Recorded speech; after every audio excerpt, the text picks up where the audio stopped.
کہ ختم نبوت زندہ باد، ختم نبوت زندہ باد، ختم نبوت زندہ باد، ختم نبوت زندہ باد۔ الرحمن الرحیم۔ شروع اللہ کے نام سے جو بڑا مہربان اور نہایت رحم کرنے والا ہے۔ تمام خیرات دوسرے پر لے اللہم صلی اللہ علیہ محمد کما صلیت علی ابراہیم وعلی آل ابراہیم انک حمید مجید۔ اللہم بارک علی محمد وعلی آل محمد کما بارکت علی ابراہیم وعلی آل ابراہیم انک حمید مجید۔ رمضان المبارک کا دوسرا جمعہ ہے اور رمضان المبارک کے مقدس دن بڑی تیزی کے ساتھ ہماری زندگی سے گزر رہے ہیں۔ رمضان المبارک میں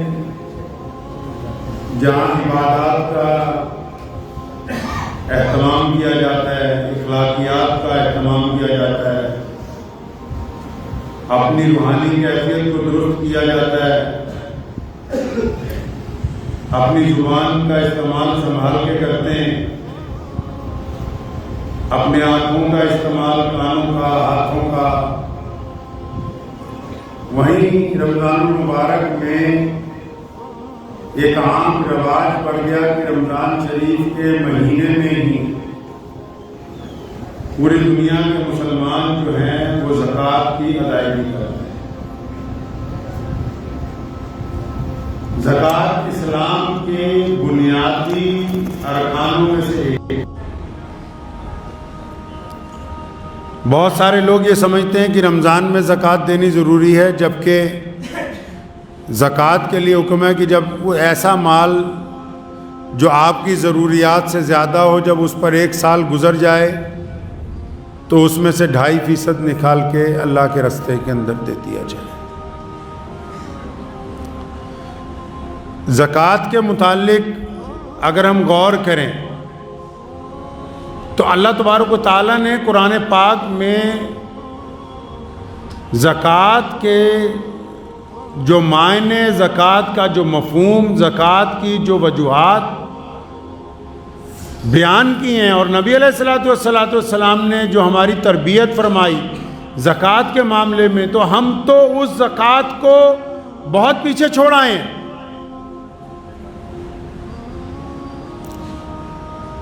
اطمینان کے ساتھ زکوٰۃ کے موضوع کے اوپر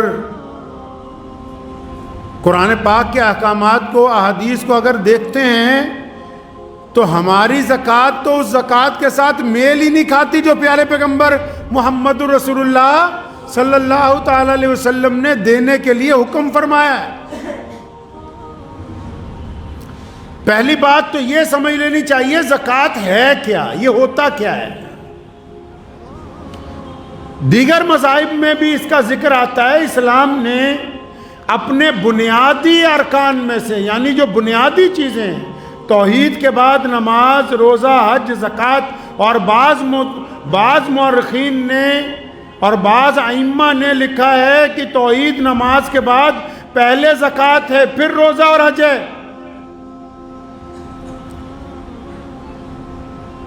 یہ اتنی بڑی بات جو ہے کہ پیارے پیغمبر صلی اللہ علیہ وسلم نے جس کے متعلق احکامات دیے گئے ہوں، قرآن پاک میں جس کا ذکر نماز کے ساتھ آیا ہو، قرآن پاک نے زکوٰۃ کا ذکر نماز کے بالکل ساتھ، جس طرح 2 سہیلیاں ہوتی ہیں، 2 بہنیں ہوتی ہیں یا 2 بھائی ہوتے ہیں، جوڑ کے قرآن پاک نے نماز کے بعد سب سے پہلے جس کا ذکر بالکل جوڑ کر کیا وہ زکوٰۃ کے بارے میں کیا۔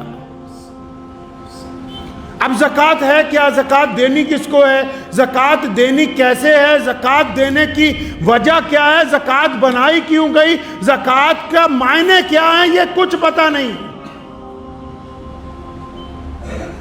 بس ہم نے اپنی مرضی، کیونکہ نعوذ باللہ ہر جگہ تھوپ رکھی ہے. ہمارے نام نہاد اسلام جو ہم نے بنایا، جس نے مسلمانوں کے وجود کے لیے خطرہ کھڑا کر دیا، جس نے مسلمانوں کے نام کو خراب کر دیا، جس نے مسلمانوں کی اجتماعیت کو نقصان پہنچایا، وہ نام نہاد اسلام جو ہمارے ملاؤں نے، ہمارے بڑے بڑے چودھریوں نے، ہمارے بڑے بڑے جھوٹے دیندار طبقے نے تیار کر کے رکھا، ہم نے اس کو سمجھا کہ بس یہی اسلام ہے. جی زکوٰۃ کے متعلق اگر آپ پیارے پیغمبر محمد رسول اللہ کے حکم پہ آ جائیں گے، پیارے اللہ تبارک و تعالیٰ کے حکم کے اوپر آ جائیں گے، تو مجھے یوں محسوس ہوتا ہے جیسے آدھی دنیا کے دانشور آپ کے خلاف ہو جائیں. یہ کیا باتیں کرتے ہو کہ زکوٰۃ ایسے دینی ہے؟ تو ہم تو چاہتے ہی نہیں کہ لوگوں کو بتائیں کہ زکوٰۃ ہے کیا، زکوٰۃ بنائی کیوں، زکوٰۃ کا مفہوم کیا ہے، زکوٰۃ دی کیوں جاتی ہے. نہیں، بس ہمیں اتنا پتہ ہے کہ رمضان آ جائے زکوٰۃ لاؤ، زکوٰۃ لاؤ، صدقہ لاؤ، فطرہ لاؤ، اور یہ پتہ ہی نہیں کہ یہ بنایا کیوں ہے.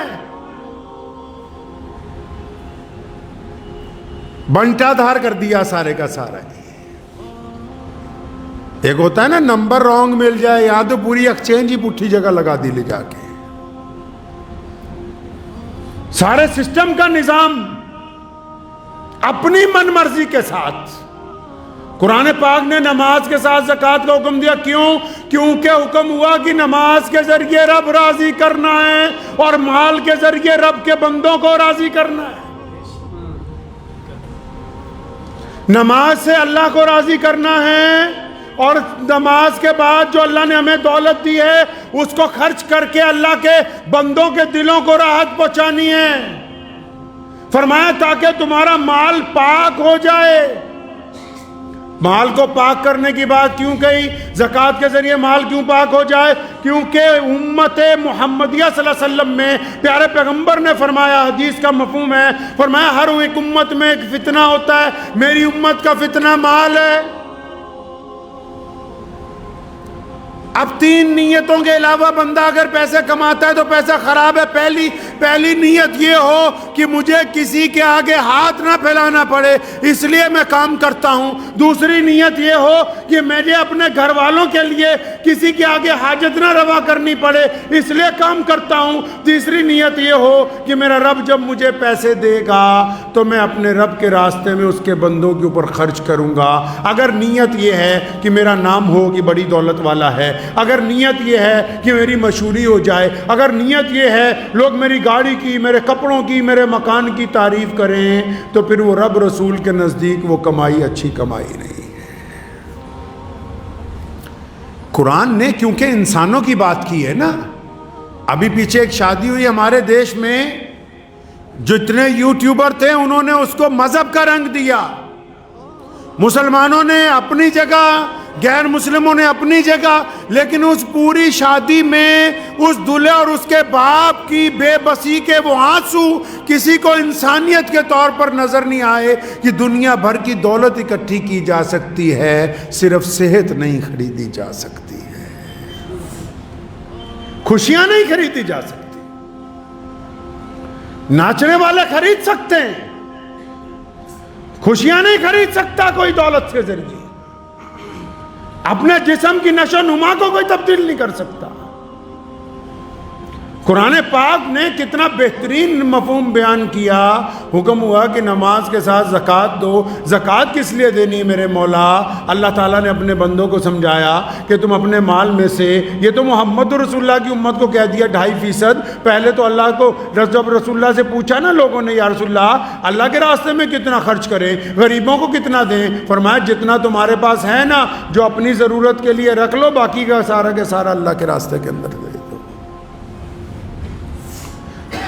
سیدنا عثمان غنی رضی اللہ تعالیٰ عنہ کے بارے میں لکھا ہے کہ سیدنا ابو بکر صدیق رضی اللہ تعالیٰ عنہ خلیفہ تھے جب مسلمانوں کے، تو یمن سے ایک آدمی قرض کے اندر پریشان تھا، وہ یمن سے چلا، سیدنا عثمان رضی اللہ تعالیٰ عنہ حضرت ابو بکر کے پاس آیا کہ جی مجھے 2000 دینار چاہیے، میرے پہ بڑا قرضہ ہے۔ حضرت ابو بکر صدیق نے اسے چائے وائے پلائی، دودھ پلایا، کھجوریں کھلائیں، اور فرمایا بھائی میرے پاس تو آج کل پیسے نہیں ہیں، میں تجھے ایک بندہ کے نام لکھ کے دیتا ہوں، پرچی لکھ کے دیتا ہوں، ان کے گھر چلے جاؤ، وہ تمہیں سب کچھ دے دیں گے۔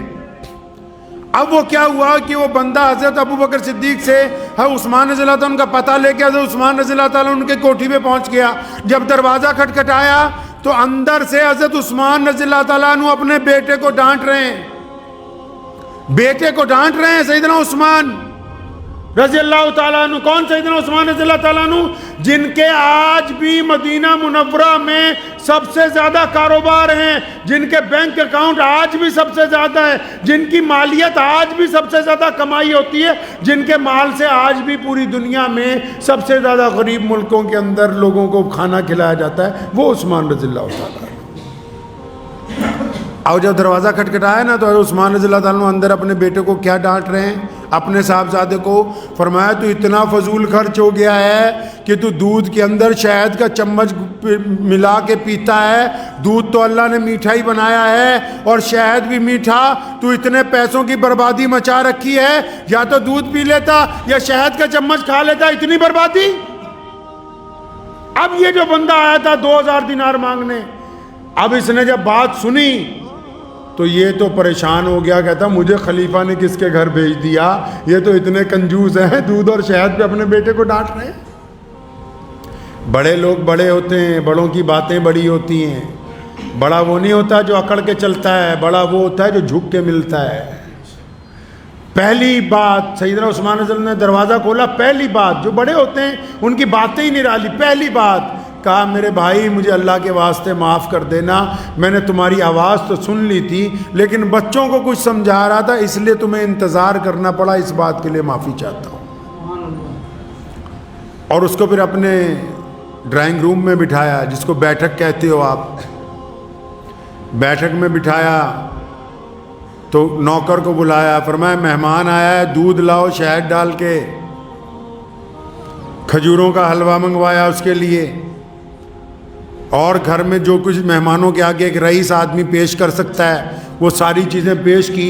وہ بڑا حیران ہوا، کہتا ہے یار ابھی تو دروازے پہ اپنے بیٹے کو ڈانٹ رہے تھے کہ تو نے فضول خرچی مچا رکھی ہے، اب میرے آگے تو اتنی چیزیں رکھ دی۔ ابھی وہ ناشتہ واشتہ کر ہی رہا تھا تو اتنی دیر میں حضرت عثمان رضی اللہ عنہ کو کچھ کہنا چاہا، فرمایا کوئی بات نہیں، اپنے غلام کو بلایا، فرمایا وہ جو مہمان کے لیے ہم نے اونٹ تیار کروایا وہ لاؤ۔ اب وہ غلام وہ اونٹ لے کے آیا اس مہمان کے ساتھ، جب وہ اپنے صحن میں پہنچے فرمایا اس اونٹ میں وہ جو تھیلے لٹک رہے ہیں، ایک تھیلے میں 5000 دینار ڈال دیے تمہاری ضرورت کے لیے، تمہارے اور تمہارے گھر والوں کے لیے دوسرے تھیلے میں کپڑے نئے ڈال دیے تاکہ تم اچھا لباس پہن سکو، اور اس کے آگے والے میں سفر کے لیے تمام خشک چیزیں، میوہ جات، خشک گوشت وہ ڈلوا دیا ہے تاکہ راستے میں تمہیں بھوک لگے تو کھاتے پیتے جانا۔ تو وہ بڑا حیران ہوا کہ بھائی یہ تو اپنے بچوں کو دودھ شہد پر ڈانٹ رہے تھے اور میرے لیے تو 2000 دینار چاہیے تھے، 5 دے دیے۔ تو وہ تھا تو دیہاتی نا بدو، جب سب کچھ مل گیا نا، کہنے لگا حضرت یہ جو اونٹ ہے یہ کب واپس کرنے آؤں؟ حضرت عثمان رضی اللہ عنہ نے فرمایا بچے یہ واپس کرنے کے لیے تو دیا نہیں، یہ بھی ساتھ ہی میں ہے، یہ بھی ہدیہ ہے۔ سیدنا عثمان رضی اللہ عنہ کے بارے میں ایک جگہ لکھا ہے کہ ایک مرتبہ ان سے کوئی بندہ شہد مانگنے کے لیے آیا، ان کا غلام ذرا تیز ترار تھا تو اس نے ان کو کہا حضرت یہ شہد چاہتا ہے تھوڑا سا، فرمایا اس کو 1 ڈول دے دو۔ تو غلام بہت تیز تھا تو اس نے کہا اچھا حضرت اگر اس کو 1 ڈول دے دیں گے تو، کیونکہ 2 ڈول باندھے ہوتے ہیں اونٹ کے دونوں طرف، فرمایا اگر ایک پورا اس کو دے دیں گے تو دوسرا گر جائے گا، فرمایا ایسا اچھا اس کو ایسا کرو دونوں دے دو۔ وہ کہنے لگا حضرت دونوں یہ اٹھائے گا کیسے؟ فرمایا جس اونٹ پر لاد رکھے وہ بھی دے دو۔ اب جب حضرت نے یہ کہا نا تو بھاگا ہی گیا. تو وہ بندہ سمجھ رہا تھا کہ یہ بار بار میرے سے اڑ رہا ہے. اس نے اس غلام کو پوچھا, کہنے لگا اس کے بعد تو نے کوئی سوال نہیں کیا کہ اونٹ جو ہے اس سے بھاگ جائے گا, یہ لے جا نہیں سکے گا. کہتا میں ان کو جانتا ہوں, ان کے گھر میں نوکری کرتا ہوں. اگر میں یہ کہہ دیتا کہ حضرت یہ اونٹ نہیں چلا پائے گا تو حضرت عثمان مجھے کہتے تو بھی اسی کے ساتھ چلا جائے, تجھے بھی ہدیہ کر دیا.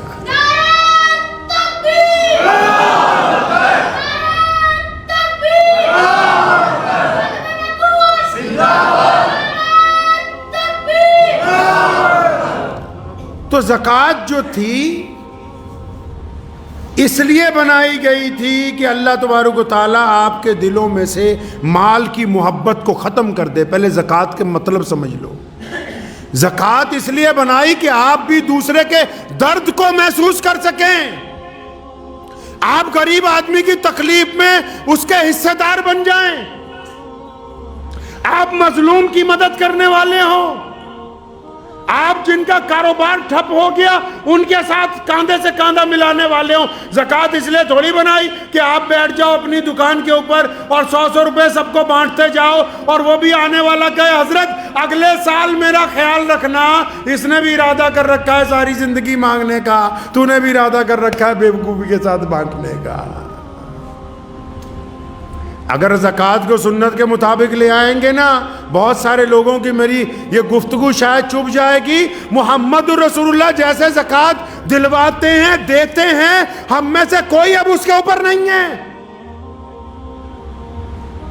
پورے قرآن حدیث میں کہاں لکھا ہے کہ ایسے زکوٰۃ بانٹو جس طرح تم بانٹ رہے ہو, جیسے آپ زکوٰۃ بانٹ رہے ہو. پچھلے 75 سالوں میں کوئی غریب ختم نہیں ہوا جیسے آپ زکوٰۃ بانٹ رہے ہو, کوئی عمارت مکمل نہیں ہوئی جیسے تم زکوٰۃ بانٹ رہے ہو, کسی کے گھر کے اندر خوشحالی نہیں آئی, کیونکہ زکوٰۃ دے تو رہے ہو محمد رسول اللہ کے مطابق نہیں دے رہے ہو. رسول اللہ کیسے زکوٰۃ دیتے جی؟ رسول اللہ زکوٰۃ کیسے دلواتے ہیں؟ اس میں حیرت کی بات اور بتا دوں آپ کو, بڑی حیرت. اسلام کا پلر ہے زکوٰۃ, لیکن پیارے پیغمبر محمد رسول اللہ نے کبھی زکوٰۃ دی نہیں, کیونکہ ان کو دولت سے محبت تھی نہیں. جتنا آیا سورج غروب ہونے سے پہلے لٹا دیا اللہ کے راستے کے اندر, چاہے ابو ہریرہ ہو اور چاہے مولا علی کرم اللہ وجہ ہو, جو کچھ آیا سورج غروب ہونے سے پہلے اللہ کے راستے کے اندر لوٹا دیا. حضرت علی کو کسی نے پوچھا کہ مولا کیوں نہیں پیسے جمع کر کے رکھتے؟ فرمایا ٹھیک ہے جائز تو ہے, اگر جمع کریں گے تو پھر حساب دینا پڑے گا. زکوٰۃ کیوں بنائی؟ اب سمجھو. زکوٰۃ اس لیے بنائی تھی کہ دولت مند آدمی کے دل میں مال کی محبت کم ہو جائے, کیونکہ مال فتنہ ہے. مال ہمیں کہتا ہے عیاشی کرو, مال ہمیں کہتا ہے کہ فالتو پیسے گھر پہ خرچ کرو, مال ہمیں کہتا ہے کہ دوسروں کے اوپر لٹاؤ, مال ہمیں کہتا ہے غیر ضروری دعوتیں کرو, مال ہمیں کہتا ہے کہ زنا کی طرف جاؤ, مال ہمیں کہتا ہے بدکاری کی طرف جاؤ. مال میں سے جب غریب کا حصہ نکالیں گے تب ہمیں کچھ عقل آئے گی کہ ہاں یہ صرف ہمارے لیے نہیں ہے, ہمارے رب نے اس لیے دیا ہے کہ ہم اس سے غریبوں کی مدد کر سکیں. مال پاک ہو جائے گا, یعنی دماغ میں سے گندگی نکل جائے گی. اس لیے فرض کی گئی, نماز کی طرح فرض کی گئی. بدبخت ہیں وہ لوگ جو صاحب زکوٰۃ ہونے کے باوجود اپنا حساب لگا کے زکوٰۃ نہیں دیتے. یاد رکھو جو زکوٰۃ کو خود ہی کھا رہا ہے اس کی نسلوں کے اندر دین باقی رہنے کے امکانات کم ہو جاتے ہیں. کیوں؟ کیونکہ زکوٰۃ نہ دینے کی وجہ سے, بدبختی کی وجہ سے گھر کے اندر غربت آ جاتی ہے, جہالت آ جاتی ہے, وہم پیدا ہو جاتا ہے. اب رسول اللہ کیسے زکوٰۃ دیتے تھے سنو. رسول اللہ فرماتے تھے اسلام نے جو شریعت میں آئیڈیل دیا زکوٰۃ کا نا, ہم میں سے کوئی اس پر نہیں ٹکا ہوا. کیا آئیڈیل ہے جی زکوٰۃ کا؟ محمد رسول اللہ نے سیدنا ابو بکر کی ڈیوٹی لگا رکھی ہے, سیدنا بلال رضی اللہ عنہ کی ڈیوٹی لگا رکھی ہے, ابو ہریرہ کی ڈیوٹی. کیا ڈیوٹی ہے جی؟ کہ زکوٰۃ اکٹھی کر کے یہاں لاؤ مسجد نبوی میں. زکوٰۃ کو سینٹرلائز کیا, اکٹھا کیا زکوٰۃ. کون کہتا ہے زکوٰۃ صرف پڑھانے کے لیے دینی چاہیے؟ لوگ کہہ رہے ہیں کہ صرف مدرسوں میں دو. جو دوسرے لوگ ہیں ماڈریٹ زکوٰۃ فنڈ جنہوں نے بنا رکھے ہیں, وہ کہہ رہے ہیں صرف ہمیں دو, ہم یونیورسٹیاں بنائیں گے, کالج بنائیں گے. کہاں کس کتاب میں لکھا ہے کہ زکوٰۃ تمہیں پڑھانے کے لیے دینی ہے؟ محمد رسول اللہ نے زکوٰۃ کا مرکز بنایا. کیوں مرکز بنایا؟ کیونکہ اس محلے کی زکوٰۃ جب اس مسجد میں اکٹھی ہوگی, حضرت عمر ثانی عمر بن عبدالعزیز رحمۃ اللہ علیہ فرمایا کرتے تھے, جب زکوٰۃ اکٹھی ہو جائے نا تو جس کاروباری کا بھٹا بیٹھ گیا ہے, جس کاروباری کے اوپر اتنا قرض آ گیا کہ دکان بند ہو گئی ہے, جس مسلمان کے پاس اتنے پیسے بھی نہیں کہ وہ دہاڑی بھی کر کے اپنا روزگار نہیں چلا پاتا, تمہارے پڑوس میں جو ایسا بندہ ہے جس کے پاس کاروبار سرے سے ہے ہی نہیں, جو ایک ریڑھی لگانے کے قابل بھی نہیں ہے, یک مشت ایک آدمی کو ہر سال اتنی زکوٰۃ دو کہ اگلے سال وہ زکوٰۃ دینے والوں میں شامل ہو جائے. کیسے زکوٰۃ بانٹ رہے ہو؟ کیا رسول اللہ کی سنت ہے یہ؟ کس کتاب نے کہا کہ یہ سنت ہے؟ زکوٰۃ اس لیے بنائی گئی تھی کہ لوگوں کو غربت سے اٹھانے, اور دی ہے سیدنا ابو بکر سے لے کے خلفائے راشدین نے, عمر بن عبدالعزیز رحمۃ اللہ علیہ تک اتنا زکوٰۃ کا سینٹرلائز مسلمانوں نے کیا, اتنی مرکزیت زکوٰۃ کی بنائی کہ آخر ایک وقت آ گیا خلیفہ کے پاس زکوٰۃ بچ گئی, کئی کروڑ روپے اٹھا کے شام بھیجی. شام کے گورنر نے چٹھی لکھ کے واپس بھیجی کہ حضرت ہمارے یہاں تو کوئی زکوٰۃ لینے والا نہیں. پھر زکوٰۃ اکٹھی کر کے یمن بھیجی, یمن کے گورنر نے چٹھی لکھ کے بھیجی ہمارے یہاں تو کوئی زکوٰۃ لینے والا نہیں. پھر زکوٰۃ اکٹھی کر کے افریقہ بھیجی, اس نے کہا جی ہمارے یہاں تو کوئی کیوں؟ کیونکہ زکوٰۃ کو ہر سال انہوں نے مرکزیت بنا کے اپنے علاقے میں سے غربت کو دور کی. معاف کرنا, آج کے لوگ غربت کو قائم رکھنا چاہتے ہیں, یہ زکوٰۃ کو تماشبینی کی طرح دینا چاہتے ہیں. یہ غربت نہیں دور کرنا چاہتے, یہ اپنا نام و نہاد چاہتے ہیں. یہ جتنے بڑے بڑے چودھریوں کے پاس, گستاخی کی معافی سے کہہ رہا ہوں, جو بڑے بڑے ادارے بھی بن گئے نا, ان کے اپنے مولوی بھوکے مر رہے ہیں, قرض میں ڈوبے ہوئے ہیں, سود پہ پیسے لے لے کے مرنے کے لیے تیار ہیں, خودکشیاں کر رہے ہیں. اور تم زکوٰۃ کے اوپر سانپ بن کے بیٹھے ہوئے ہو کہ نہیں یہ تو پڑھائی پر. کس پڑھائی پر؟ اسلام نے کہا کہ جو غریب ہے اس کو اتنا دو, اتنا دو, اتنا دو کہ آئندہ سال یہ خود اپنے بچوں کو پڑھائے, یہ خود دوسروں کو زکوٰۃ دے, یہ خود اپنے بیوی بچوں کا خرچ اٹھائے. تم چاہتے نہیں, تم کہتے ہو کہ بس غریب کے بچے کو 3 وقت مدرسے میں روٹی کھلائیں گے, اس کی غربت نہیں دور ہونے دیں گے. زکوٰۃ کا تماشا کھیل بنا دیا زکوٰۃ کو. ارے اس حد تک گر گئے ہیں ہم تو. فطرہ رکھا تھا اس لیے کہ چلو روزے کا کفارہ ادا ہو جائے گا, کسی غریب کی جھولی میں کچھ چل جائے گا. ایتھے تا عید آن تو پہلے ہی فطرہ کھچ کے لے جانے ہیں کہ کسی غریب کے منہ میں نہ ڈال دے, بھیا یہ ہمارے بخش پہنچا دے بس. آپ یہ دیکھیں کہ جس دین کا پوری دنیا میں چرچا ہے, جس دین کا نظام کائنات میں سب سے اعلیٰ ہے, جس دین کے خلاف دشمن اس لیے سازشیں کرتا ہے, روکنا کیسے؟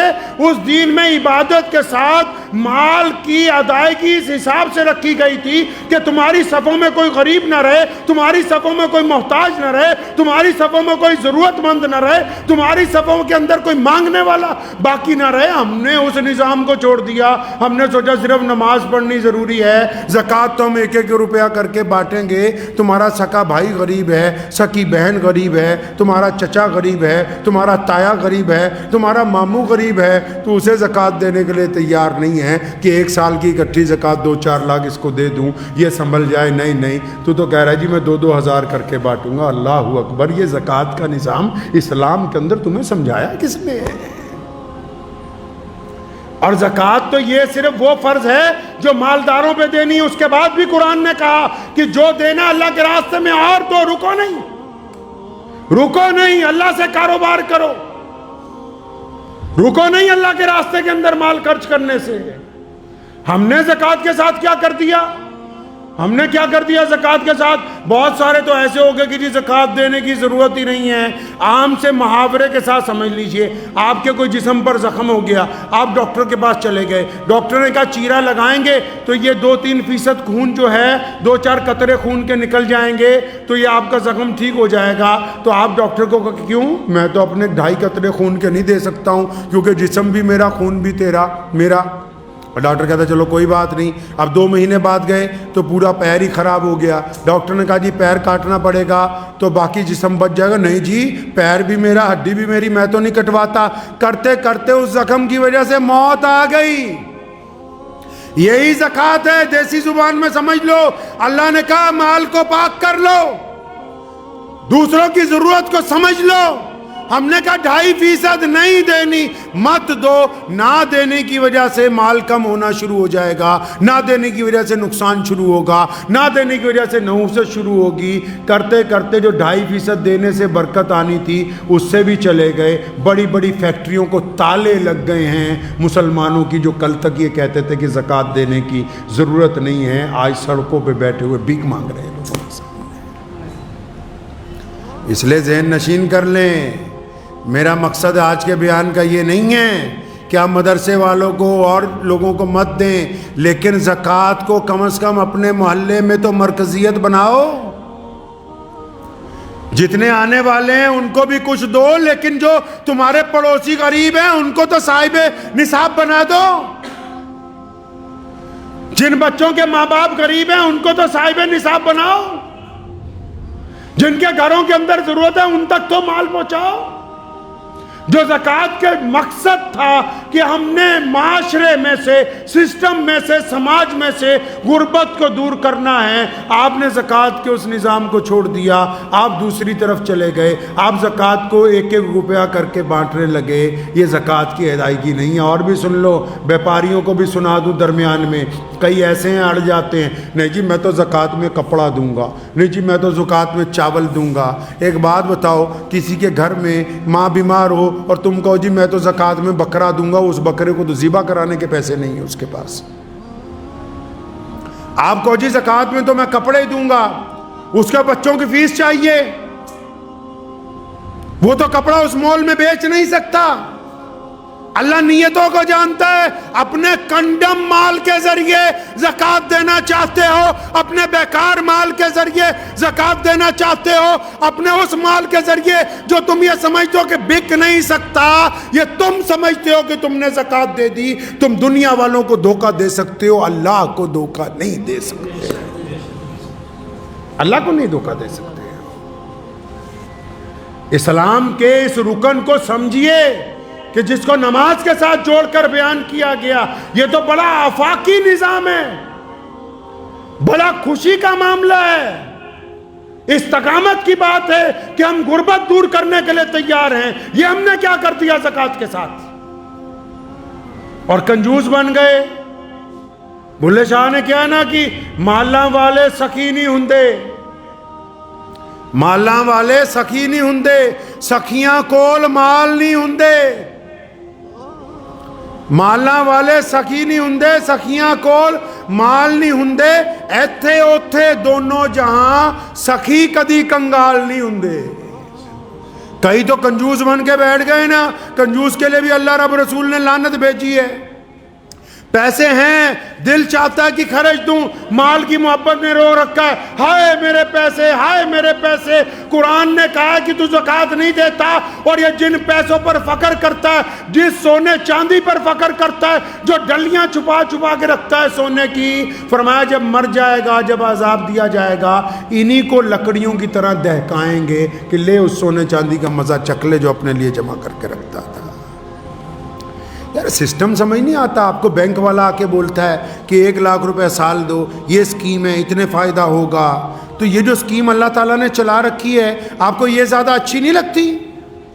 700 گنا فائدہ اللہ سے سودے بازی کا, اللہ سے معاملے کا 700 گنا فائدہ, کئی 70 گنا فائدہ, کئی لاکھ گنا فائدہ کہ بس اللہ کے راستے میں دینا ہے. اور فائدہ کب ہونے والا ہے جی؟ یہ بینک جو آپ کے مرتے ہی آپ کے نومینی کو پیسے دے گا. جس بینک میں آپ کا کھاتا ہے نا, جب آپ کا انتقال ہو جائے گا, نومینی مطلب جس کا نام آپ نے بھرا ہوا ہے, اس کو آپ کے حصے کے پیسے ملیں گے. لیکن وہ جو کھاتا اللہ کے پاس چل رہا ہے, جب آپ اللہ کے حضور پیش ہوں گے, آپ کے کھاتے کی نیکیاں آپ ہی کو ملنے والی ہیں, آپ کو ملنے والی ہیں آپ کے کھاتے کی نیکیاں. تو ذہن نشین کر لیں اس بات کو کہ زکوٰۃ کے نظام کو رب رسول کے حکم کے مطابق ادا کریں. یہ نہ ہو کہ اب جیسے ہم کسی کے پاس چلے جائیں اور پوچھنے لگیں, کوئی صاحب کسی کے پاس گئے اور وہ حضرت جی زکوٰۃ دینی تھی 2-4 لاکھ روپیہ, ایک آدھا گھنٹہ اس نے اپنی بات بتائی, اب وہ حضرت جی کہنے لگا جی یہیں دے جا ہمارے مدرسے میں. مجھے اچھی طرح یاد ہے والد محترم شیر اسلام مولانا حبیب الرحمن ثانی لدھیانوی رحمۃ اللہ علیہ کے پاس ہم نے تربیت کے وقت گزارے ہیں. ایک صاحب کا فون آیا تو انہوں نے کہا جی اتنے لاکھ روپے زکوٰۃ ہم دینا چاہتے ہیں آپ کے مدرسے میں. تو ابا جان رحمۃ اللہ علیہ اس سے پوچھنے لگے کہ بھائی کیا تیرے رشتہ داروں میں یار کوئی غریب ہی نہیں ہے؟ تمہارے پڑوس میں کوئی غریب ہی نہیں بچا؟ تو کہنے والا خاموش ہو گیا. تو کہنے لگا نہیں حضرت ہیں. تو فرمایا پہلے ان کی ضرورت کو, اسلام اس کا نام ہے کہ اس کو اس طرح قائم کرو جس طرح محمد الرسول اللہ نے کیا. اگر کوئی بندہ رب رسول کی بات کرتا ہوا بھی اپنے مفادات پہ آ جائے تو خدا کی قسم خدا کے نزدیک وہ بے ایمان ہے, ایماندار ہو نہیں سکتا ہے, وہ ایماندار نہیں ہو سکتا. اللہ تعالیٰ جیسے چاہتے ہیں کہ میرے بندوں کو میرے رسول کی بات جس طرح بتائی جائے, جو بات اللہ تبارک و تعالیٰ نے اپنے بندوں کو سمجھائی وہی بات زندگی کے معاملات میں ہونی چاہیے. آپ رمضان میں زکوٰۃ دے رہے ہیں, اچھی بات ہے. زکوٰۃ 365 دنوں کے بعد دی جاتی ہے, 1 سال کے بعد. ٹھیک ہے آپ نے نظام بنایا رمضان میں ہی دیں گے, لیکن زکوٰۃ دینے سے پہلے کبھی اپنی مسجدوں کے اندر بیٹھو, اپنے محلوں میں سر جوڑ کے ایک دوسرے کے ساتھ بیٹھو کہ پیارے پیغمبر نے زکوٰۃ کا مرکزیت کو قائم کیا اور پیارے پیغمبر نے زکوٰۃ کے پیسے پہلے قرض داروں پر خرچے ہیں.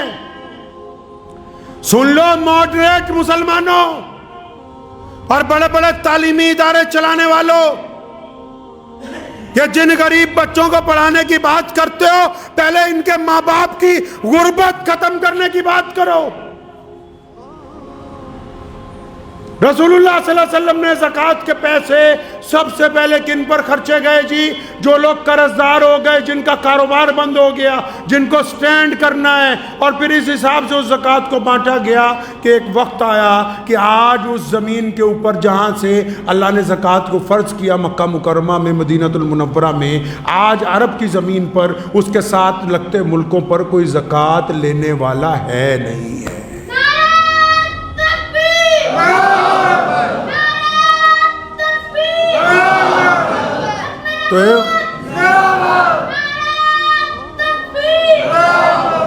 تو اس بات کو اچھی طرح ذہن نشین کر لیجئے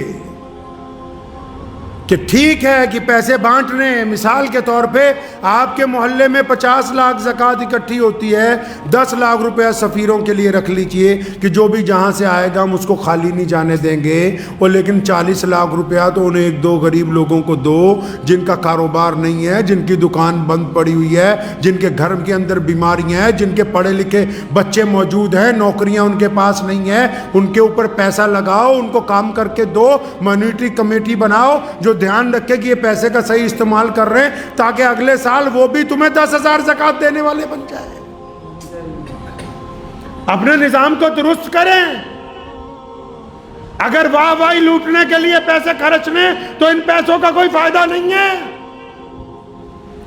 بہت بڑے بڑے ہمارے چودھریوں کو تکلیف ہو گئی ہے یہ کہ جی ہماری واہ واہی ہو جائے, ہم نے یہ کر دیا. ارے مرنے کے بعد اس اولاد نے دعا بھی ڈھنگ سے نہیں کرنی. ہم جیسے مولویوں کے پاس آ جائیں گے حضرت جی دعا کر دو, اس لیے پیسے وہاں خرچو جن کا فائدہ تمہیں مرنے کے بعد بھی ہونے والا ہے.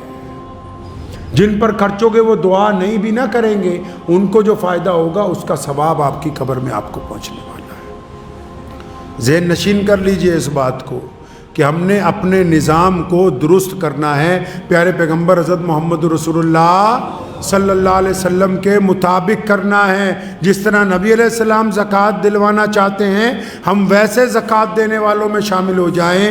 اور فطرہ جو ہے وہ روزے کا کفارہ ہے. روزے میں کئی بار کچھ نہ کچھ غلطی ہو جاتی ہے, لیکن فطرے کی 2 وجوہات ہیں. ایک تو روزے کا کفارہ, دوسرا فطرہ نماز سے پہلے اس لیے ادا کرنے کے لیے حکم ہوا کہ جب تم چلو گے نا تمہیں پتہ ہوگا یار آس پاس محلے میں کتنے غریب ہیں, کون سا ایسا محتاج ہے, سارا فطرہ اکٹھا کر کے اپنے گھر کا لے جا کے اس کے گھر میں دے دو گے، لفافے میں ڈال کے اس کے گھر میں ڈال دو گے، لیکن ہم نے فطرے کا بھی بنٹا دھار کر دیا. ہم نے کہا غریبوں تک تو یہ پہنچنے ہی نہیں دینا ہے، یہ تو بس تعلیمی اداروں کے اوپر لگائیں گے. وہ خدا کا واسطہ ہے، اسلام کو بدلنے کی کوشش کرو.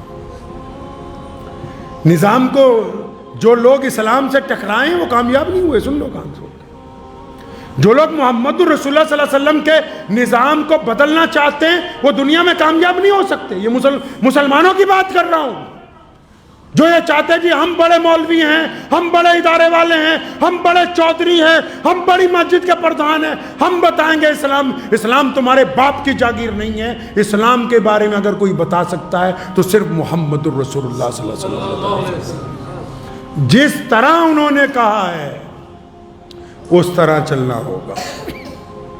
اور اگر رسول اللہ کے طریقے پہ چلو گے تو دنیا آپ کے آگے عزت کرے گی.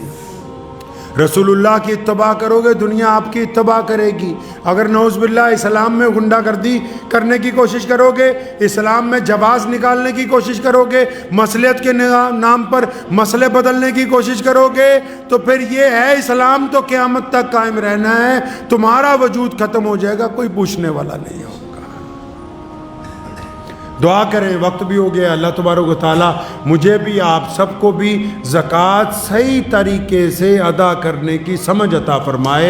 اپنے اپنے علاقوں میں مستحق لوگوں کو کم از کم ان کے اس قابل بنانے کی اللہ تبارک و تعالیٰ ہمیں توفیق عطا فرمائے. اور جتنے لوگ مدرسوں میں مال دیتے ہیں نا، اللہ نے تمہیں بہت دے رکھا ہے. مدرسے والے جب آئیں تو ان کو مطہر مال دیا کرو، مطہر مال دیا کرو، اپنا اچھا مال، بہترین، تاکہ قوم کے بچوں نے یہاں پڑھنا ہے. اور پھر جو زکوٰۃ لینے آ رہا ہے یا پھر زکوٰۃ اکٹھی کر رہا ہے یا کسی مدرسے کا سفیر ہے، جب رسید کٹوا لو تو اس کو بھی علیحدہ سے 500,000 روپے دو، کیونکہ اس کا تم پہ احسان ہے کہ وہ چندہ کرنے تمہارے دروازے تک آ گیا ہے. وہ سارا نظام غیر مسلموں کی. اگر آپ عبادت گاہوں میں دیکھو گے نا، میں حیران ہو جاتا ہوں کہ اسلام کے مطابق جیسے جیسے ہم چاہتے تھے کہ رسول اللہ ویسے ہمیں سمجھائیں، ہم نے تو چھوڑ دیا، پوری دنیا نے اس کو پکڑا ہوا ہے. جو صاحب جو نصاب کو لینے کے لیے آپ کے پاس آ رہا ہے، زکوٰۃ اکٹھی کرنے کے لیے آ رہا ہے، اب تم نے سوچا اچھا اگر آپ ایمانداری سے اس کا بھی خیال رکھتے تو وہ بھی تمہارا مال ایمانداری سے پہنچا دیتا. کیونکہ تم ایماندار نہیں ہو تو پھر ان میں سے بھی کئی لوگ ایماندار نہیں ہیں. خدا کے واسطے اسلام سے کھلواڑ نہ کیجئے. اتنی پریشانیاں سر پر کھڑی ہیں، اتنے مقابلے ہیں، اتنے چیلنجز ہیں. صرف کرنا کیا ہے؟ رسول اللہ کی اتباع کرنی ہے، رسول اللہ کے حکم کے مطابق توحید پر چلنا ہے، رسول اللہ کے کہنے کے مطابق نماز پڑھنی ہے، رسول اللہ کے کہنے کے مطابق زکوٰۃ دینی ہے، رسول اللہ کے کہنے کے مطابق روزہ رکھنا ہے، رسول اللہ کے کہنے کے متعلق حج کرنا ہے. صرف رسول اللہ کے کہنے پر چل جاتے تو عزتیں ہمارے قدموں میں ہوتی. ہم نے اپنے اپنے تھوڑے تھوڑے مفاد کے لیے نعوذ باللہ صلی اللہ علیہ وسلم کے احکامات کو چھوڑا. جب ان کو چھوڑا تو ہم کہیں کے نہیں رہے، دنیا نے ہمیں چھوڑ دیا ہے. دعا کریں اللہ تبارک و تعالیٰ اس پر عمل کی توفیق عطا فرمائے. وآخر دعوانا ان الحمدللہ رب العالمین. GS herbal wholesale Ayurvedic ادویات کا قابل اعتماد مرکز. تجارت کے خواہش مند حضرات کو ہم مکمل ٹریننگ دیتے ہیں. ہمارے ساتھ تجارت کر کے بھرپور پیسہ کمائیں. علماء کرام، حفاظ، ڈاکٹرز اور میڈیکل والوں کے لیے خصوصی رعایت. تفصیلات کے لیے ابھی رابطہ کریں.